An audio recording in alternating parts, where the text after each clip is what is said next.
ஏய் எதுக்கு இப்படி எழுதுகிட்டு இருக்கிற? உங்க அம்மா பாக்கியத்துக்கிட்ட சொல்லியிருக்கிறாங்க, என் மயன் ரொம்ப அறிவாளி, நல்ல திறமசாலி, அவன் போய் ஒன்னத்துக்கு உதவாத ஒரு பொம்பளை பிள்ளைய கல்யாணம் பண்ணிக்கிட்டு வந்திருக்கானேன்னு சொல்லி ரொம்ப கவலைப்பட்டிருக்காங்க. சரி விடு.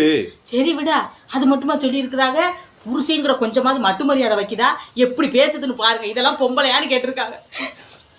பெரியவங்கன்னா அப்படித்தான் இருப்பாங்க, விடுமா. சும்மா இருங்க, அவங்க அப்படி சொன்னாங்கன்னு தெரிஞ்சதுல இருந்து எனக்கு பச்சை தண்ணி உள்ள போக மாட்டேங்குது தெரியுமா?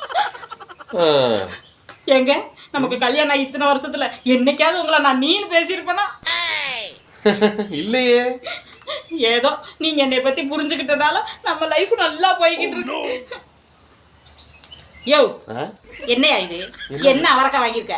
எரும மாடு மாதிரி வாழ்ந்துருக்கிய, ஒரு அவரக்காய் பார்த்து வாங்க தெரியுதா உனக்கு? இதுல வேற உங்க ஆத்தா நல்ல திறமசாலின்னு சர்டிபிகேட் வேற கொடுத்துக்கிறாங்க. எல்லாம் சூத்தையே வாங்கியிருக்கிய உங்களை மாதிரி.